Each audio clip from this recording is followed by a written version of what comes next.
That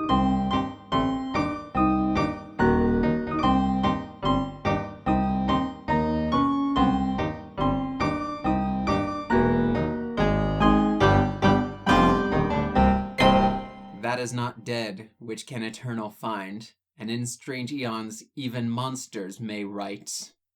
Right? Rights. This is Finding Monster Rights, show about finding monsters, as we have previously confirmed that. Yeah, we don't really need to do that exact little... We don't need to repeat that mantra of text over and over, constantly and obsessively write it on walls and things.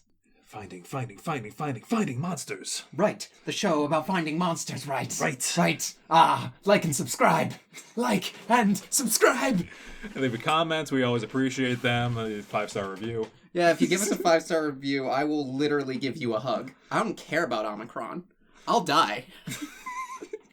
I just want to give someone a hug, damn it. That's how committed I am. Yes, to podcasting. I've gone mad with podcast. I am Adam. I'm Allie. And this is not your daddy's monster. I am here. The monster of this week he's a wet, drippy Satan. A wet, drippy Satan that we call Cthulhu. Or Cthulhu, possibly. Yeah, Specifically, we are... New phone, who this? Prank calling Cthulhu. Ring, ring. Hello? Ring, ring. Hello? Ring, ring. Hello? Ring, ring. Hello? You have a bad connection. Yeah. So, let's talk about what Cthulhu is for people that don't know. I didn't know for a very long time, and it bothered me. Really? Because look at this name. Look at the consonant, jumble up that this nonsense is. Yeah, H.P. Lovecraft did not have good SEO in mind. That's why we do, because we're good podcasters. And it's hard to pronounce too if you only see it in text. Yeah. So Cthulhu.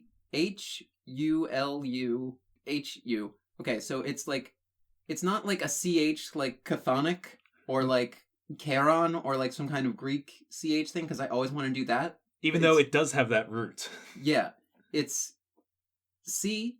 It's just the letter C, and then Thule, like, Ultima Thule, and then who at the end. Mm-hmm. That's how I remember it. Like, C, Thule, who. And I think H.P. Lovecraft, in designing this name, wanted a sound that sounded like, all right, this is the best humans can create to make this alien-like abomination. Right. So the story of the Call of Cthulhu was published in 1928. Almost 100 years ago. Almost. 94 years ago? Yeah. And it tells the story of a man who is maybe a detective or something. I kind of lost interest in the story, but... I think everyone has the wonderful ambition of reading Call of Cthulhu, and then they do it and like, oh wait, where's the monster though? You always have this problem, and I simply don't have it. Like, that wasn't the issue. It was just that I was like, this is boring. Like, I don't need there to be a monster, like, on page 2. I think he only shows up in the last, the last story in the series of stories. I think it's like a serialized thing. I guess that's always my on-ramp. That's the part that piques my interest. So if it's mostly like a detective story... It's got to start with Jaws, right? Pretty much, yeah. It's got to start like Jaws, where there's like someone swimming and Cthulhu eats them. So, it tells the story of a detective who finds some strange letters left behind by his great-uncle, whose name is George Angel. And you missed his middle name, Gamble. So these letters basically tell of a kind of like mass hysteria that is slowly but in an undetectable and isolated way spreading across the globe.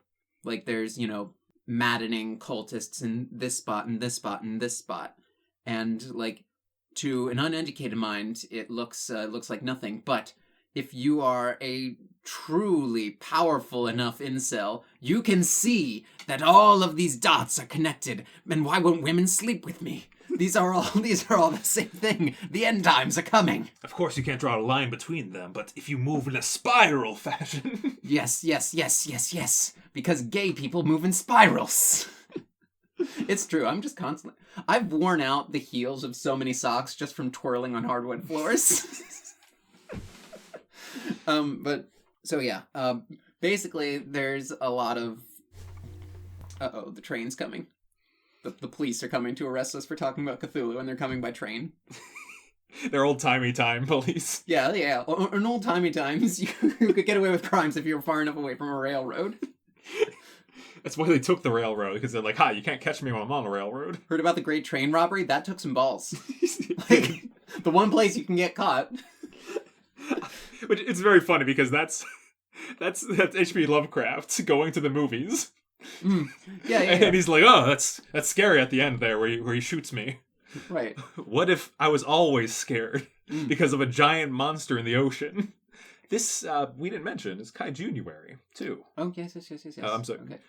Let's continue with the story because this train derailed us, which is very. That's very funny. Okay. Great comedy. Great comedy is just pointing out that you're funny.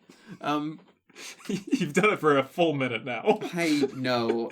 Dude, our podcast is an exercise in what if two people drove a car at once? Oh, a car with two wheels? No, there's not two wheels. There is one steering wheel and we are violently fighting over it constantly. So this graven image of like a man-shaped thing, kind of, but scaly and kind of grotesque with bat wings and a squid head keeps coming up.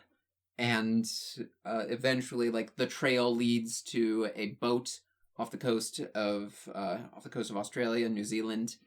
And technically, if you're off the coast of anywhere, you're off the coast of everywhere, right? Yeah, it's near New Zealand. Yeah, but they sail to the city of Riley. Let's use Relay. Raleigh, North Carolina, which is how I always want to pronounce it. I've been there. You've been to Raleigh. I would not be surprised if there were some Cthulhus walking about. When Travis and Michael from Kaiju Weekly ever meet up with each other and they meet in the middle there, ask them if they see any Cthulhus walking around next time. I'm sure those two are primed to They would spot a Cthulhu. They would see a kaiju. Yeah. Although how funny would it be if like kaiju were real and they were always like just out of the field of view, like a sitcom?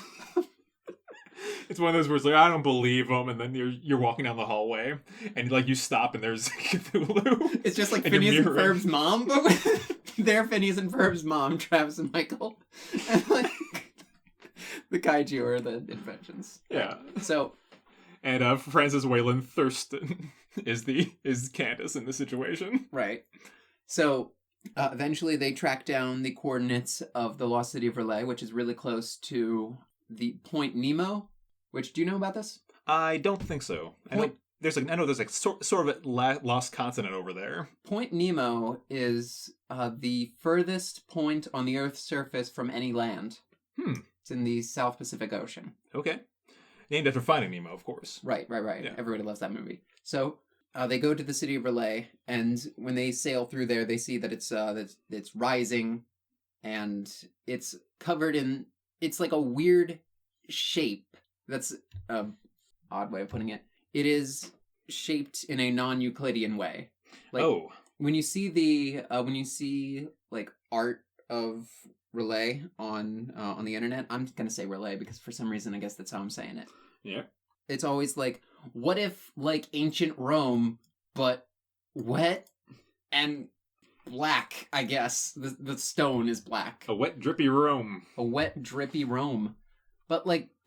Then there's some art in here that's like actually like the perspective makes no sense and the proportions are wrong. And that I think is a much better way of that breaks every rule that I think artists are trained to follow. Which is why it's hard for them to depict it. Yeah, I think that's the case. It looks it's often shown here as like as The Little Mermaid if Ursula won.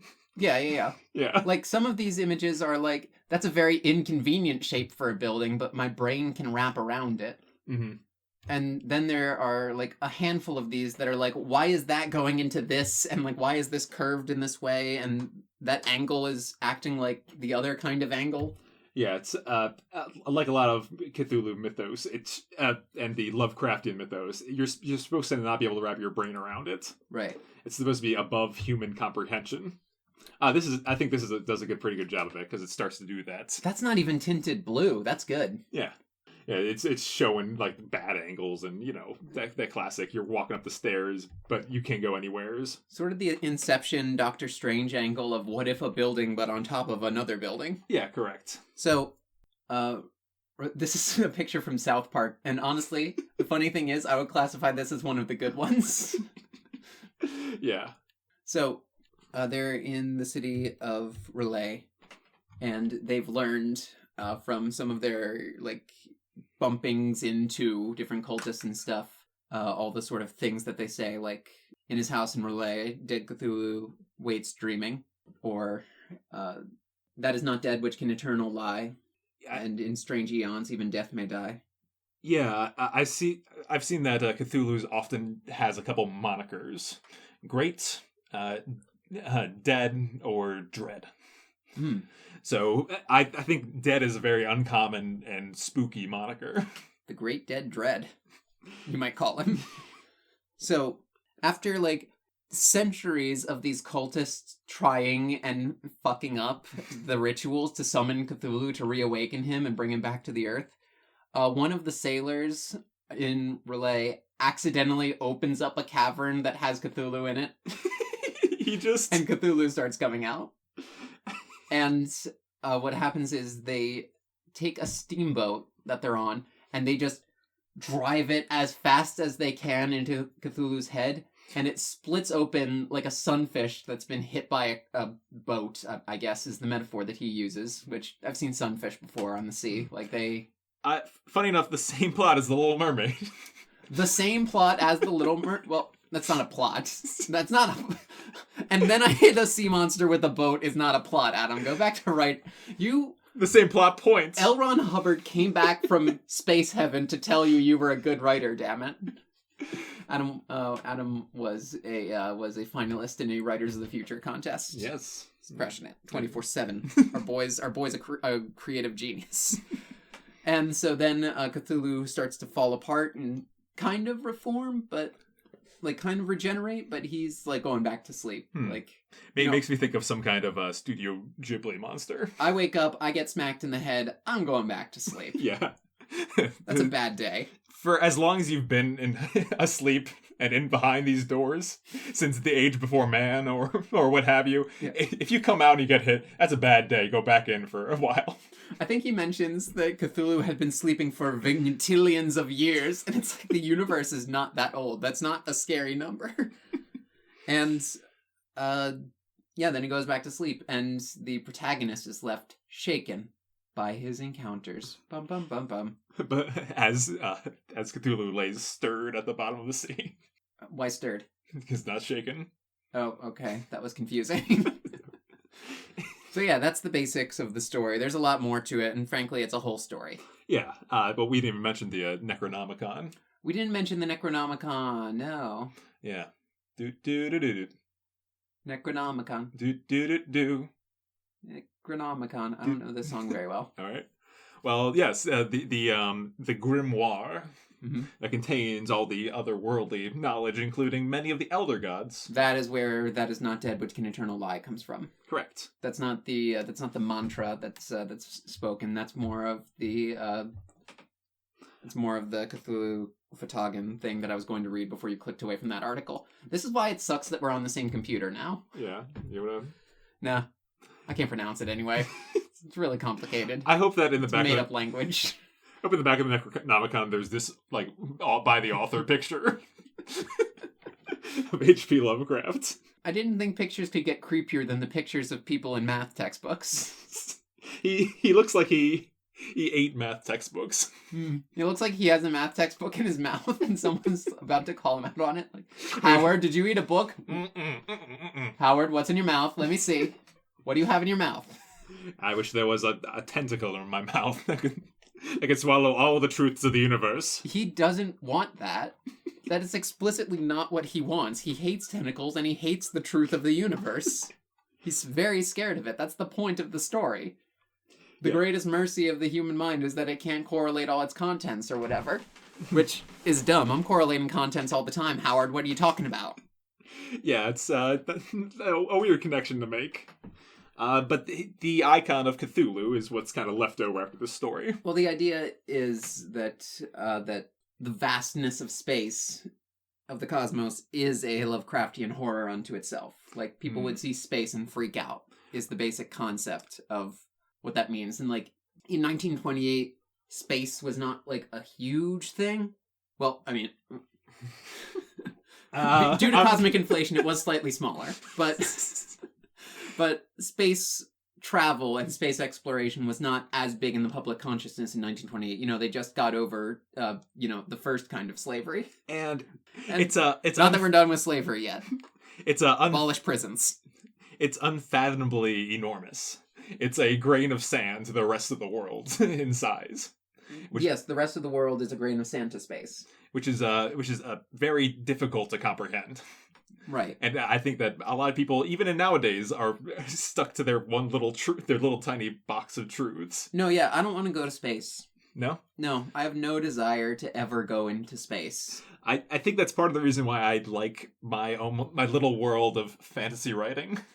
And how... Well, we've talked about this before, how urban fantasy and stuff like that, I'm like, it can go too many ways. The world's too big. I like an urban fantasy. Yeah, but that's my personal take. It's like, there's too many factors to involve here.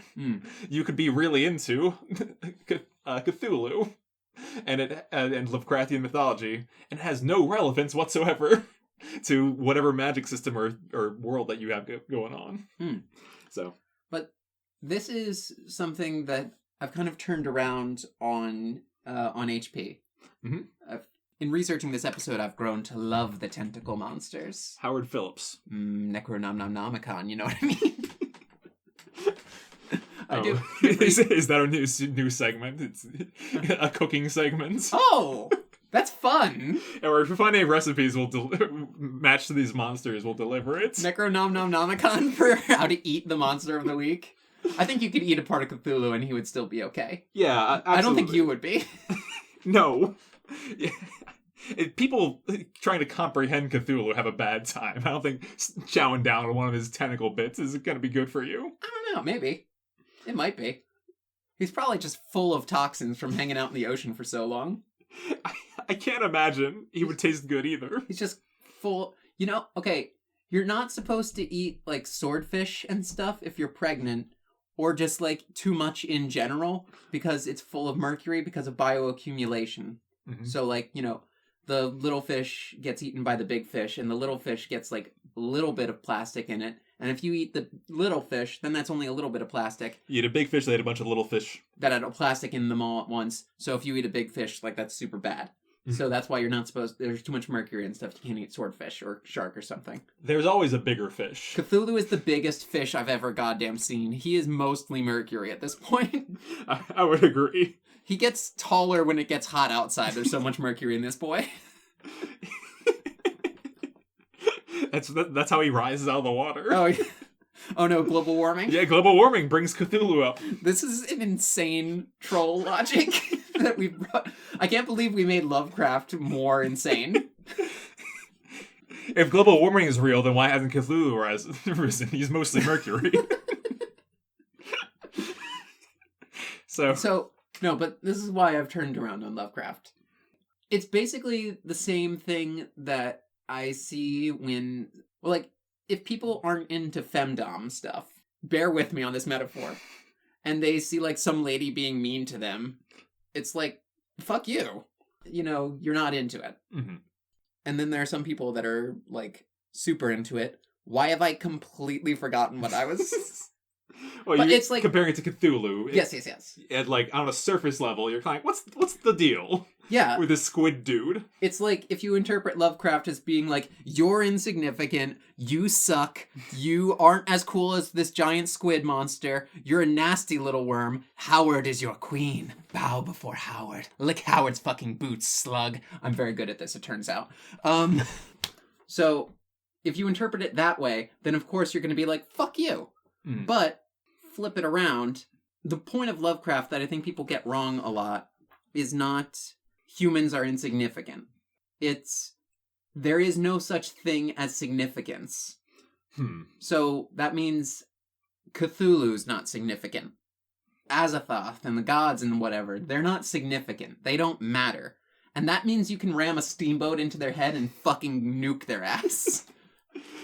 They have as much power as our steam technology. If a steamboat does, like, a number on Cthulhu, then a nuke would kill him.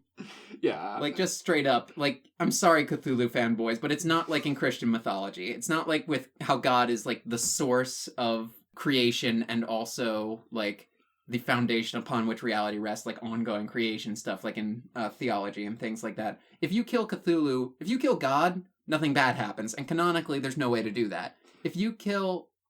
Or everything bad happens. Wait. Everything bad happens if you kill God, and canonically, there's no way to do that. Permanently. Jesus is kind of Cthulhu, huh? He comes back. And if you kill Cthulhu, like, that doesn't mean the universe explodes. Yeah. That just means that Cthulhu isn't there anymore. Oh no. If you blow up Azathoth, like, that doesn't mean that the universe explodes. That just means Azathoth's not there. And that means the essence of post-Lovecraftianism is baked into Lovecraftian literature in general. You know, in the Dunwich Horror, or in the Call of Cthulhu itself, they achieve temporary victory over creatures of the Cthulhu mythos, the people do. Mm-hmm. And even in the Mountains of Madness, like, they sympathize with some of the aliens. The aliens and the gods and stuff aren't more important than any of us. And that means that our whole take of this whole damn show, which is, like, you know, the monsters have a point. Like, just because something has a tentacle on its face doesn't mean it's not. Like, sure, it looks gross, like, to us. But that doesn't mean that it's bad. Yeah, hear it out. Yeah, hear it out. Mm-hmm. Maybe it has a point, or, like, view things from its perspective to an extent. Don't let it murder you, but also, like, why is it murdering you? Find out how that monster is right. Yes. Mm-hmm. That's our whole That's our whole kid caboodle. And so, you know what? It doesn't matter what I was going to say. Does it? Nothing matters. That's the point. In nihilism, all are equal. If there's a meaning to life, then necessarily some people are going to be better at it than others. And that means that some people are better than other people. The only true equality is in nothingness. This is the most English major shit I've ever said. I'm doing all my STEM brothers, sisters, and etc. a disservice right now. Which is the correct lens to view Cthulhu and Lovecraftian stuff under. Right. Because if we did a science take on Cthulhu, that's lame. Yeah. Well, technically, because of the square cube law, technically, it turns out that technically you couldn't get Cthulhu to even exist because he's too big and it doesn't work, and things shouldn't get that big because Cthulhu doesn't work because technically, I'm gonna keep my shirt on, that's too much. I was just taking off. Disrobing. That's my impression of an insane person, is just... Yeah. Cthulhu has been found throughout different parts of pop culture. Oh, wow. Neat. So I can come back down from the fucking... I'm going from our crazy deep literary perspective to the pop culture version. I've got, like, I have, like, a big chalkboard, like, covered in chalk with, like, triangles and shit on it. Like, no, listen to me! No, it's full chalk. It's just entirely white, so you've written over it enough times. Let me get my glasses. The crazy thing is, like, I was going to do, like, the crazy professor thing as a bit, and I forgot about it, and I wound up doing it on accident anyway. So, the part that I would like to point out is that, you know what genre of music loves Cthulhu? Trash pop? Metal. I just made that up now. That sounds like a good genre.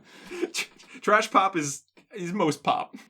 Metal bands love Cthulhu. Right. They title him in their songs. They include lyrics about him. I have learned so many different subgenres of metal that I didn't know exist, and I think they're all made up. Okay, so on the Wikipedia article for Cthulhu, there is a section titled Music. So listen to a couple of these. Well, first of all, the second album of British steampunk band, The Men That Will Not Be Blamed for Nothing, English as fuck, have a song, features a song about Cthulhu. Okay. I got a couple other here that are very important. The English extreme metal. Mm-hmm. Extreme metal band, Cradle of Filth. Right. Their fourth album, Midian, features a song titled Cthulhu Dawn. The penultimate track on the 2011 self-titled debut album by New Zealand sludge metal band Beast Wars. It's titled Wow. Sludge metal. Sludge metal is pretty good. Synthwave. Mm-hmm. Heavy metal? What does that even mean? I've named so many Venusaurs. Heavy pedal? You don't even know. You've got death metal, the song Angel of Disease. Oh, hey, Fields of Nephilim is on here. Mm-hmm. I know them. And you've got symphonic metal with the album Beyond Sanctorum. Mm-hmm. And this is my favorite one of the list. I'm sorry. I forgot to mention Nano War of Steel. Oh, don't forget power metal. Power metal's one of them. Yep. Yeah, that's the one. It's a German power metal and super hetero metal band Grail Knights. That's hero metal. Whoopsie-doozy.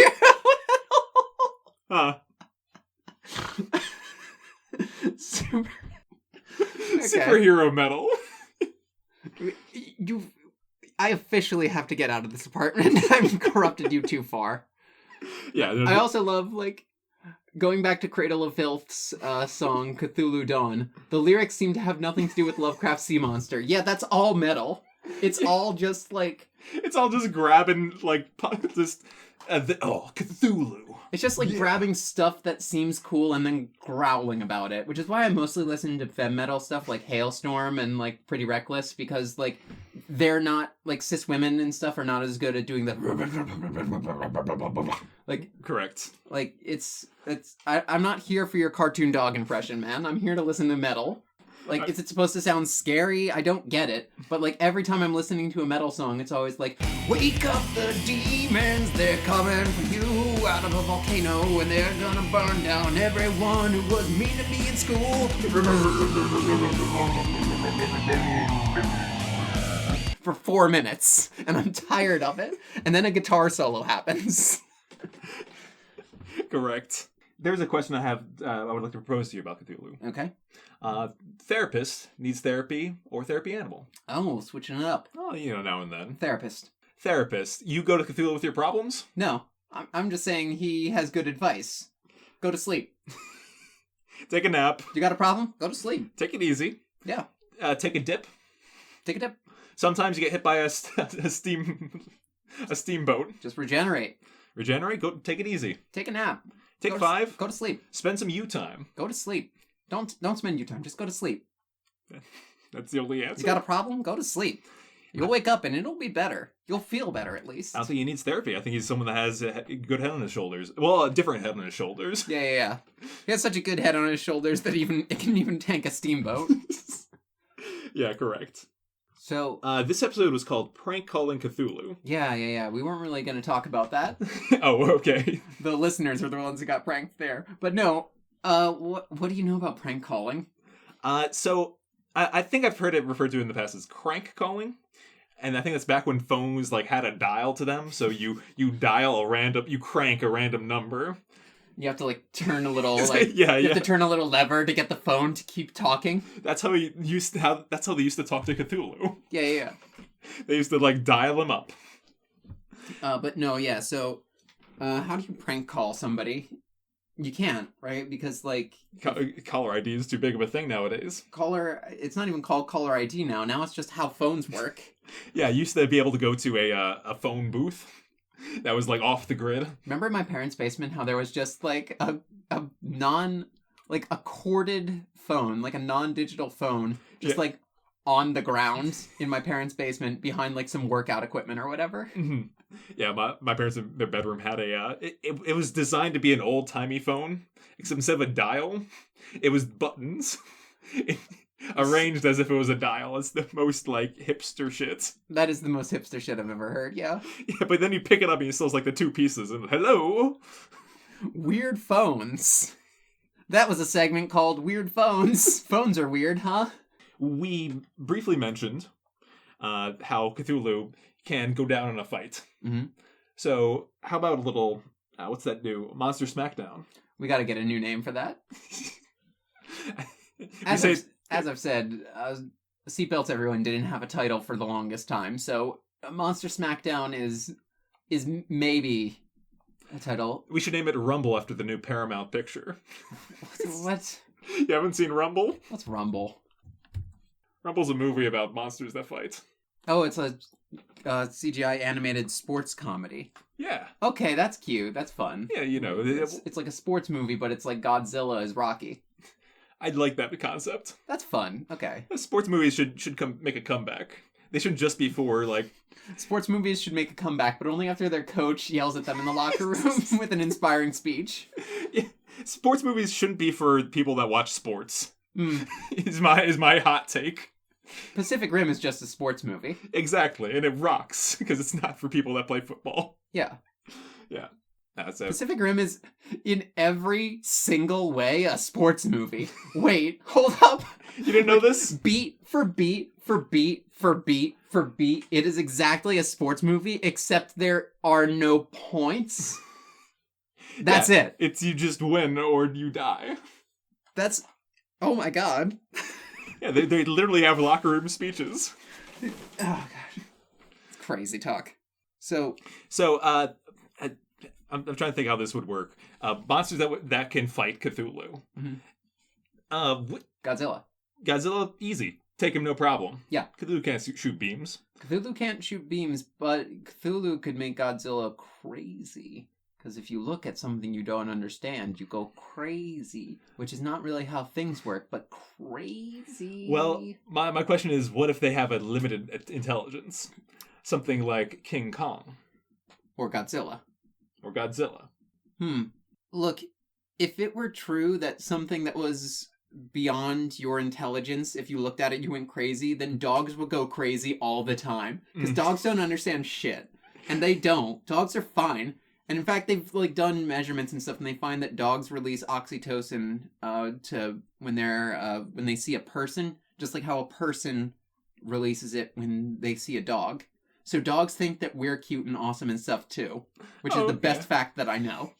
That's very nice. Yeah, dogs like you the way that people like dogs. Wait, are you? The study has not been conducted, but if a Cthulhu saw us, do you think he would think? Look at these little guys. So what is... I can't comprehend how small this is. Oh. What is this boat that they're driving around? Oh, shit. No. I like your take. I like this take here. Like, I think if Cthulhu's incomprehensible to us, the reverse has to also be true. Cthulhu would be like, Squatcha Lorette, what? They want to fuck the monsters? Why? Oh my god, what's wrong with that guy? It's fucking Bigfoot walking around. Why is that one hairy? I don't know what this is. Yeah. Oh, what's... That thing looks like my head, but it's its own creature. What do you mean, wet-ass pussy? I'm always wet. Those things are using its wings to fly. But it's not. It's just shooting trails of chemicals in the air that make people worship me.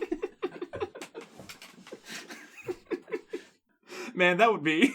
Why is Megan Thee Stallion so popular? I don't get it. I've been asleep for 50 gigatillion years. Why are these YouTube rules so complicated? What do you mean Tumblr's banning text posts or whatever the fuck? Yeah, it's not hard to struggle to comprehend our world. Yeah. It's... Wait, so they won't wear a mask? That's it, right there, right? Yeah. That's like... in strange eons, even COVID may get COVID. That sentence doesn't make any fucking sense.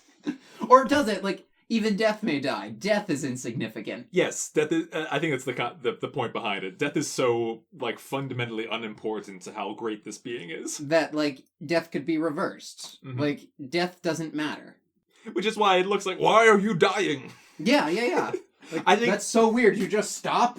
That might be the scariest thing to Cthulhu, seeing something die. Maybe that's why he compensates by being so scary. Because he's put it on like a show. Because he's scared. Aww. Oh, baby. Riley. His name is Riley.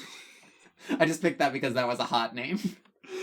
Riley, and you can't deny this, is a hot name for any gender of person. Well, I think if you told me that was the most popular name of like 2021, I would agree with you. Like I'm like, oh yeah, I'm sure that's right. Imagine a Riley in your head right now. Okay. How hot are they?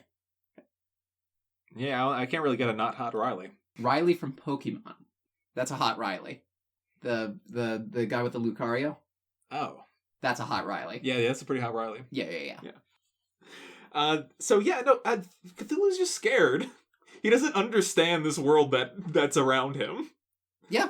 And he's so much so that he got donked in the head by a steamboat. He got donked so bad. And steamboats aren't new. They aren't our hottest tech. No. Like I said, nukes. And I will say, this is my one note that I had coming into this episode, an idea that I had. Mm-hmm.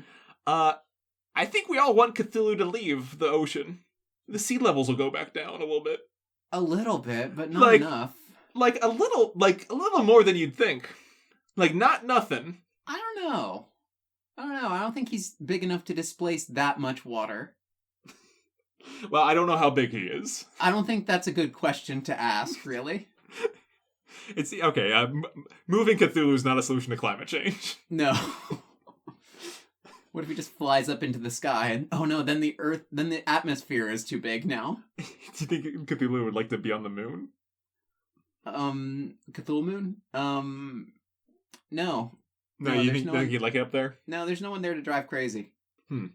Which I guess is what he eats. Does he eat crazy or does he eat fish? Well, if he's locked up in there, I don't know how much fish he's getting. Are there, sea people cults that are feeding him food? Well, there's maybe. There's, whales eat krill. Uh-huh. Oh, so you think it's just a bunch of little krill go in his area? Yeah, maybe there's just, enough, little stuff gets in there that he can just eat. Well, I think we've learned a few things about Cthulhu this episode. I think we have. Yeah. I will say, we got beaten to the punch with Squatch Lorette. Oh, yeah? People already digging on Cthulhu? Oh, yeah. Well, first off, there's the Lindsay Ellis book by Lindsay Ellis, Elisa Hansen, and Antonella Insera, who goes by Nella, called Awoken. Okay. Which, there's a whole series that they did about this. It's a 50 Shades of Grey type parody, but it's more of a parody of the paranormal romance genre in general. And is Cthulhu the basis? Yeah, it's Twilight with Cthulhu, basically. Okay. It's shows about your high school. Yes. Yeah, no, that's... In his house in Riley, dead Cthulhu lays dreaming of her. So, yeah, no, beaten to the punch on that front. Yeah. Google Hot Cthulhu really quick. Oh, yeah, okay, I'll have to... I was planning on cleaning my browser history anyway. All right. See, we got beaten to the punch pretty bad. Yeah, I think so. I gotta say, none of these are sexy to me. You're like a Red Riding Cthulhu? Red Riding Hood Cthulhu, I don't like. This one that's super CGI, like the first result with just a green hot guy with wings. You don't like Booty Call of Cthulhu? I don't like Booty Call of Cthulhu, no. You don't like the Handsome Squidward Cthulhu? That's a little okay, but it's just a little drawing. That one where he has the suit, though, and the tentacles, that's pretty good. Man, I have a type. Shit, I didn't even think of that. Was not trying. It's a Slender Man with a face. This is basically Slender Man with a face and suckers on the tentacles. Alright, yeah, so... And then there's, of course... This is Vilgax from Ben 10. This is not Cthulhu. I know Vilgax when I see him. I know Vilgax when I see him. And I want to see more of him. That's enough of Vilgax for me to see. Alright, let's take Cthulhu to the final rating place. I'm inclined to rate him pretty highly, looking at this page. Let's... You know what I don't like about these bikini Cthulhus and stuff? What's that? Cthulhu identifies as male. I don't like this bimbofication of Cthulhu. So you like this more dapper gentleman. That is a Cthulhu I would wine and dine. Charming Cthulhu. Absolutely. That's good right there. Yeah, okay. Final rating place. How would you rate Cthulhu? If you had asked me this a couple weeks ago before I did my research, I would have given it a very low Bowser-like score. It was a little too harsh on Bowser. Maybe in the next Mario adjacent property. No, in the next reshuffling of stuff. The next time we do a thing where we change up the ratings. We might do Bowser again. But I am going to give him a Xenogra out of Pythagoras. These are numbers that only make sense to my mind. All right. I'm giving Cthulhu I'm going to give him a 7.2 out of 10. I'm going to give him a 69. I'll also come up with a number rating later. my reasoning is he's oh wow, I just got that. My reasoning is just that I get why people love Cthulhu as a monster, and I'm glad we've explored the stuff about his own fears and what he's compensating for. Mm-hmm. I think there's a lot of good stuff there, and don't get me wrong, I love me an octopus boy. Mm-hmm. I just think that it's sometimes hard to like put a lot of meat on the bones when you don't know what the bones are, you don't know what meat's compatible with it, and he's shrouded in almost too much mystery. What I like about Cthulhu versus the other Lovecraft monsters is that there's not a lot of like, his form was so maddening that I dare not describe it here, and it's like, hey Howard, describe it please. Yeah, that's your job. Oh, also, you know what? Complete omission that we've forgotten to do this entire time. Mm-hmm. I'm gonna rank Cthulhu 10 out of 10. The only that's what that number means. The complete omission that we've forgotten to do this entire time. Yes. Howard Philip Lovecraft's racism. Oh, yes. And general bigotry. I paid a little bit of lip service to it. Oh, let's mention that here at the end. Yeah. So, disclaimer that all racism is bad. And, I mean, well, what more do you need to say? To H.P. Lovecraft's credit, he did, in like his later years, kind of reform on that? Repent a little on his bigotry and stuff. He was very, like, he did mention something about how, like, I understand that kind of person because I used to be that really bad. So, at least at the very end, he made an attempt, but the damage was kind of already done. And so, should we judge historical characters by the totality of their body of work, or by, you know, what they did at the very end? If they eventually recant upsetting and horrible views. Right. And I think that there's a true, you know... Do we forgive that person? Does forgiveness matter? Mm. And I do want to say that there's... I don't think that's having, like, you know, a drop of racism in your past. It's a full C for HP. Yeah, no, he was pretty bad. But means that they're have a black mark on their... everything they did and all their work. And it's, you know, I think there's something to be said about that. But I think the Lovecraftian mythos, his work, is always worth exploring. You know what my theory is for why for how these things tie together? Is his kind of fear of the unknown is what's powered things? I've heard that connection made before. Yeah. Or, like, it's not so much of a theory, but if you don't understand something, you fear it. And if you fear something, you refuse to understand it. And if you refuse to understand something, you don't empathize with it.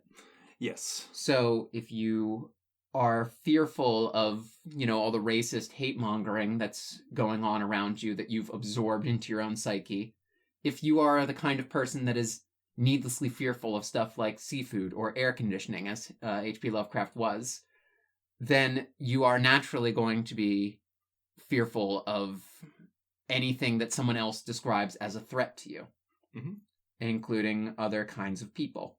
Racists are scared. Racists are scaredy cats is my big point here. But I think maybe, just maybe, the reason why most of H.P. Lovecraft's texts come from the point in time where he was more racist, and like the post-racism period is not as much of a flourish, is that when you are being faced with death, nothing else seems quite as scary. I'm about to die anyway. That kind of drowns out everything else. Therefore, I'm not as scary. Therefore, I'm not as scared of everything. Therefore, maybe black people are okay.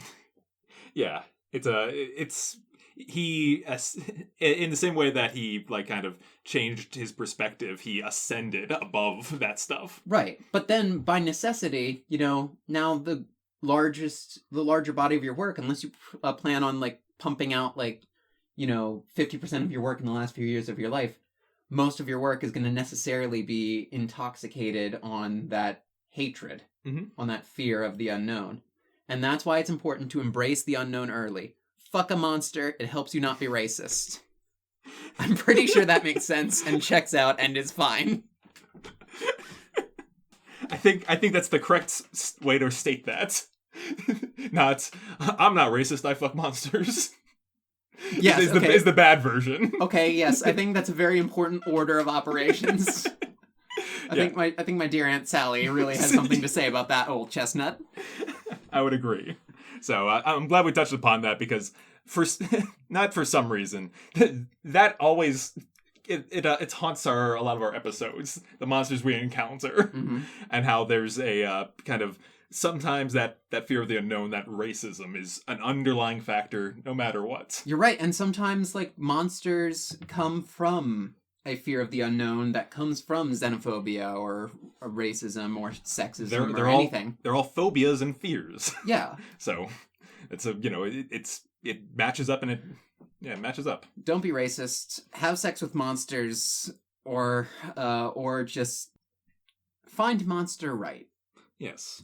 That's what we do. We find the monsters right, and we find racism wrong. Gavel smack. Tune in next week for the final installment of January 2. Arguably subtitled Kaijunuary. Until then, Finglui Mingwanaf Cthulhu Riley Wagat Noggle Fatagan. I've heard that one before.